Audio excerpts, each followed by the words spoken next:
Oke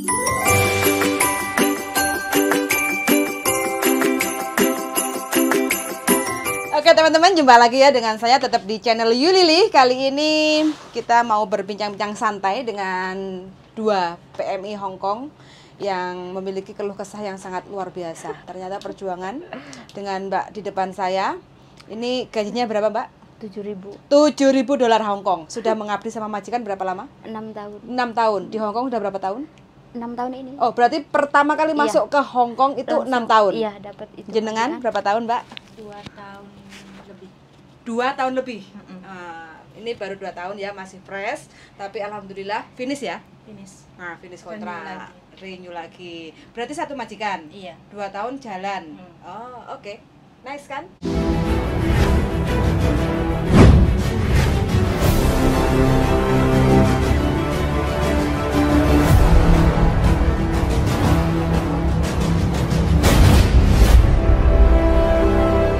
Bagaimana menurut Anda Hongkong?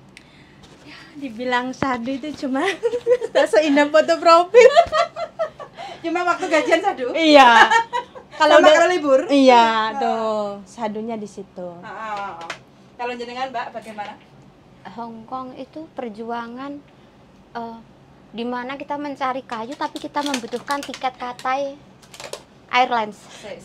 Kok mencari kayu itu ya maksudnya? Tolong diperjelas, ini Hongkong loh, bukan iya. Ini bukan Donomulyo loh. Rumahku di atas gunung. Dari MTR aku harus naik Siupa dulu. Dari Siupa kita harus jalan ke arah gunung Hangsang di atas Saikung sana sekitar 40 menit baru ada rumahku. Terus masaknya itu harus pakai tungku, pakai kayu? Kita ada kompor listrik, kita ada kompor gas, tapi untuk tamu yang sangat banyak, untuk supnya kita menggunakan kayu bakar, soalnya kita pakai kuali yang sangat besar. Wah, this is real Hongkong. Sampai mengalami hal yang kayak gitu ya. Di Hongkong, majikan Hongkong? Majikan Hongkong dengan 2 mobil, rumah yang sangat besar. Pertama datang dengan 3 anak yang usia 1,5 tahun, 3,5 tahun, dan 5,5. Pertama datang.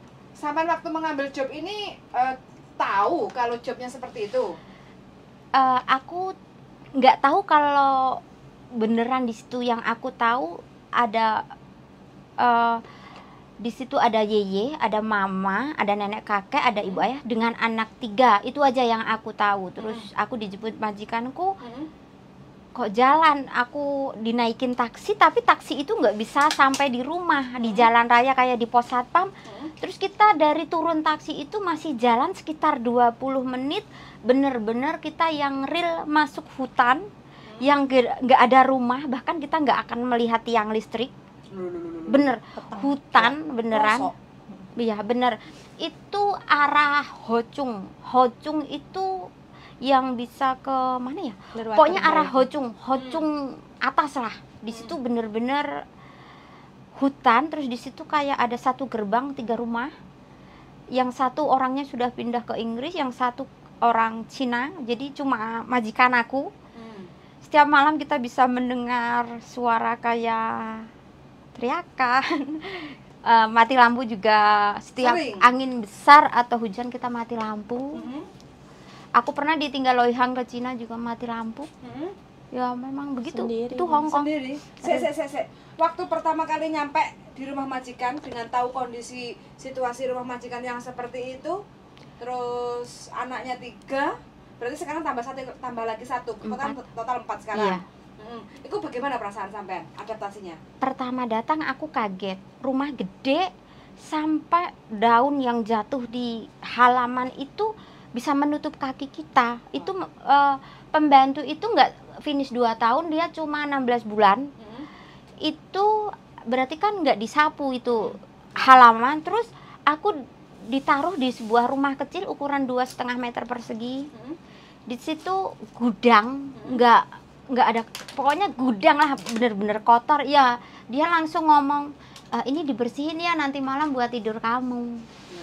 Nggak ada spray, nggak ada selimut, nggak ada bantal juga. Terus dia bilang begini, ini cecenya sebelum pulang dia pakaiannya banyak yang ditinggal loh, bisa kamu pakai.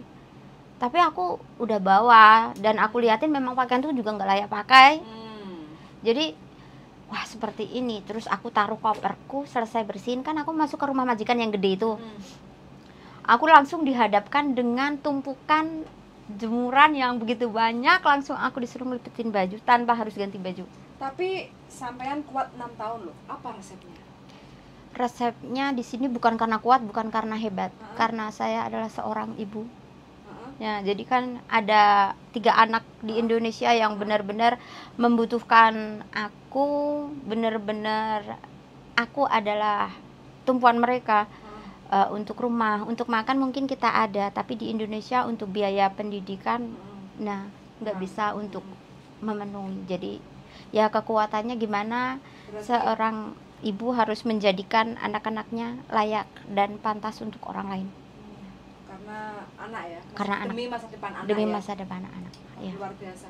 Sampean nggak nyangka loh perjuangannya sampai kayak gitu. Iya nggak nyangka, katanya Hongkong kok ada kayu, mosok sih ya ampun. Ya, itu yang pernah dia kalau bawa anjing kan di atas rumahku. Tetangga berarti. Iya, Tangga. tapi Tahu berarti mbaknya ini nggak hoak ngomongnya. enggak lah. Tentang kondisi Karena rumah aku majikan. tahu Kalau dia sendiri. lebih ke kayak perumahan Deket jalan. elit. Kalau Kalau aku dia deket kan deket jalan. jalan kayak perumahan elit. Kalau dia banyak.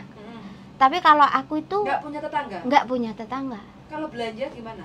Itu nanti kita setiap Sabtu ke neneknya yang di daerah Taipu sana. Ah, Kita akan beli stok kayak ayam yang frozen. itu. Nanti kita ada freezer besar satu sama kulkas 2 pintu, kita penuhin semua untuk sayur, untuk apa-apa. Jadi setiap Berarti Sabtu. yang ngatur makanan, masak, semua itu sampean yang menghandle. Iya, Nggak ada yang nemenin si nenek atau Nggak ada. majikan itu nggak ada. nggak ada. Jadi 4 anak dengan pekerjaan rumah. Bersih 4 tempat tidur harus dikabjan. Heeh, Jam 6 pagi kita harus masuk dapur tit. heeh, 1 anak 1 minum air putih, snack buah 1 hap, snack kecil 1 hap untuk 1 anak. Berarti kita harus menyiapkan 3 air putih sama 6 hap untuk 3 anak yang sekolah. Sementara untuk majikanku perempuan, 1 telur rebus yang sudah dikupas dimasukin hap, 1 buah jeruk dan apel harus sudah dikupas dimasukin hap, 1 botol teh dan 1 botol air putih. Itu untuk majikan perempuan. Sementara majikan laki-laki 1 kotak susu, 1 botol minum air putih dan 1 hap roti. Terus jam 7 harus ready. Jam 7 aku harus masuk kamar anak, membangunkan 3 anak dan menggantikan baju mereka sambil membangunkan mereka di kasur. Kita gantiin baju. Di meja makan sudah harus ada 3 hap roti yang nanti aku taruh di mobil. Jadi anak-anak berangkat bersama ibunya makan roti di mobil yang aku siapin di hap. Jadi malam aku harus sudah membuat roti untuk mereka sarapan. bikin homemade Yes. roti. Yes. I made. Wah, anak 4 masih sempat untuk Masih bikin sempat. homemade Ya, roti buatan hebat, sampean iya. sendiri. Iya. Nggak instan beli di toko roti itu enggak? Kalau mereka beli bisa, Heeh. tapi aku akan terlantar di situ. Mereka tidak akan memikirkan sarapanku. Jadi aku lebih baik mengeluarkan tenaga bikin, jadi aku bisa makan secukupnya untuk aku sampai kenyang di pagi hari. Kalau aku tidak membuat berarti aku tidak ada sarapan. gitu. Iya, Tapi sebelum di Hong Kong sampean bekal pengalaman kerja di mana? di Singapura Berapa tahun? 4 tahun. 4 tahun. 4 tahun tapi aku ikut orang Malay yang bahasa Melayu yang benar-benar nenek sehat. Aku kayak di rumah sendiri. Jadi perbandingannya itu 180 derajat sama Hong Kong. Ya. Berarti ya intinya kalau banyak yang beberapa sebagian dari yang cerita ke saya itu kan mengeluh ya dengan kondisi-kondisi rumah majikan. Berarti dia nggak siap dong untuk kerja ke Hong Kong kalau seperti itu.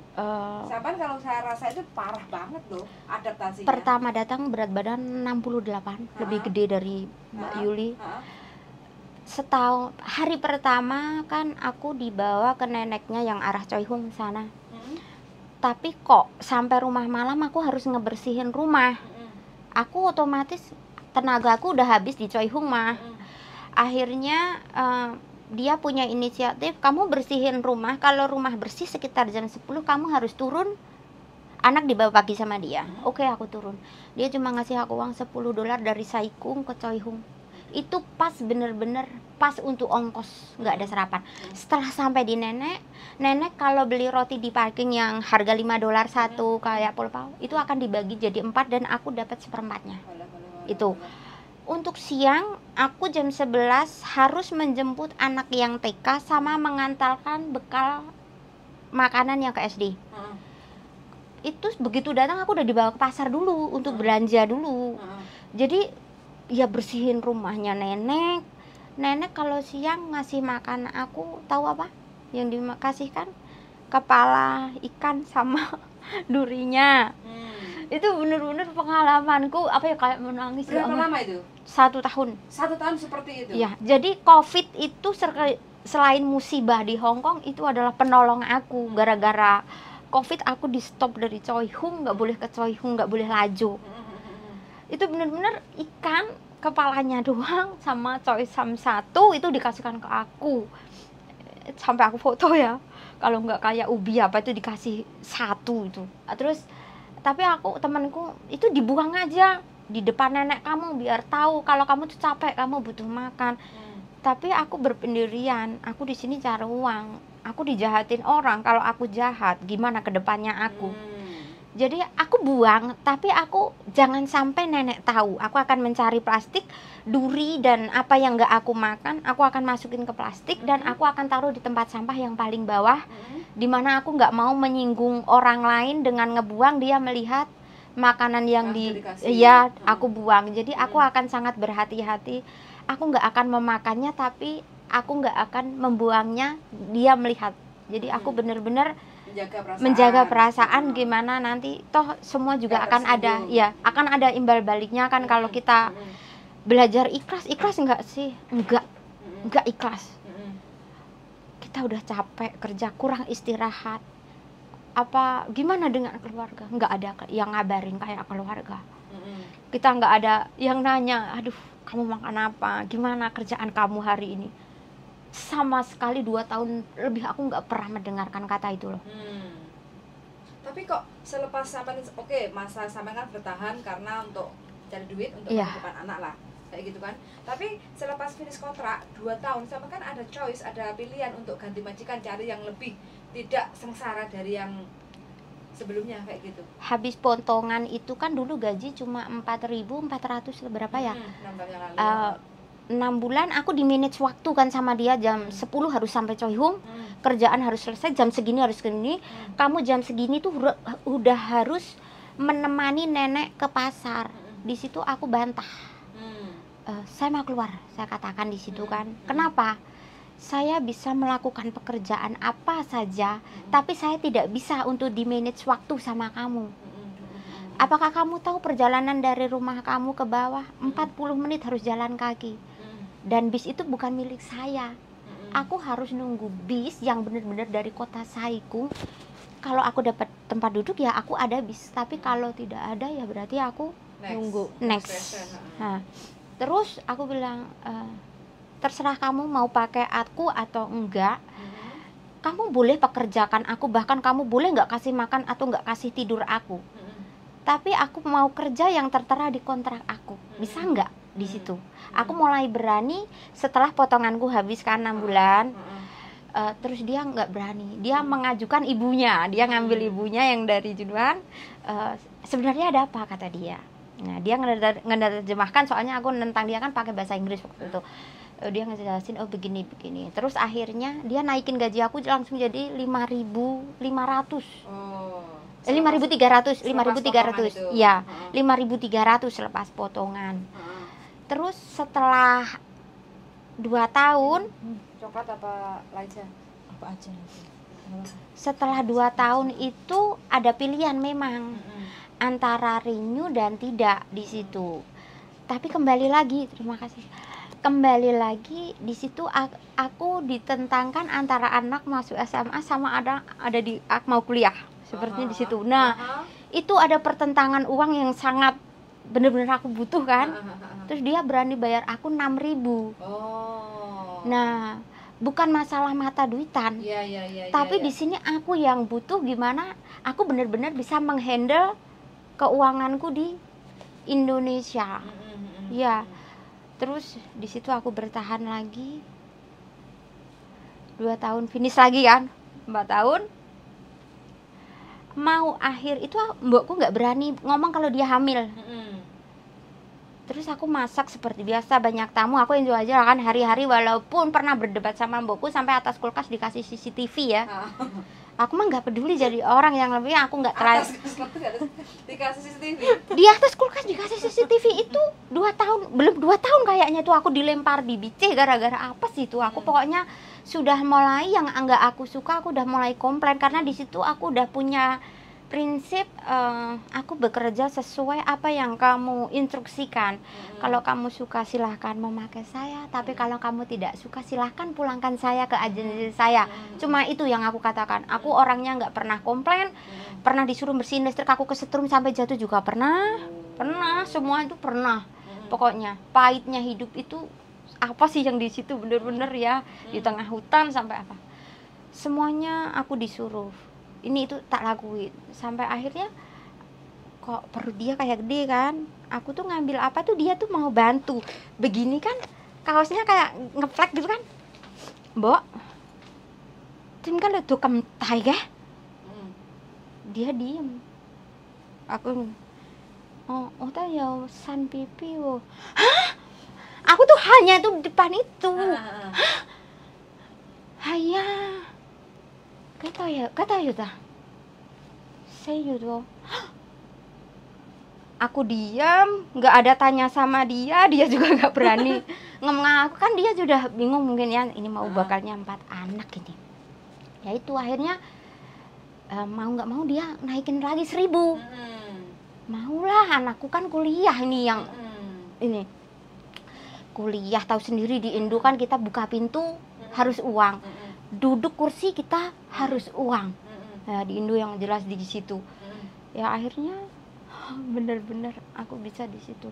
Bahkan pagi sebelum berangkat libur aku membersihkan rumah semuanya loh. Sampai anaknya mau ke gereja, aku preparein dulu semuanya dari semalam. Nanti pulang pun aku bekerja semua, tak bersihin sampai selimut itu tak lipetin semua. Dari ujung rapi dia pulang itu udah bakal rapi. Sampai nanti tidurin anaknya jam 11 malam pun tak tidurin kok.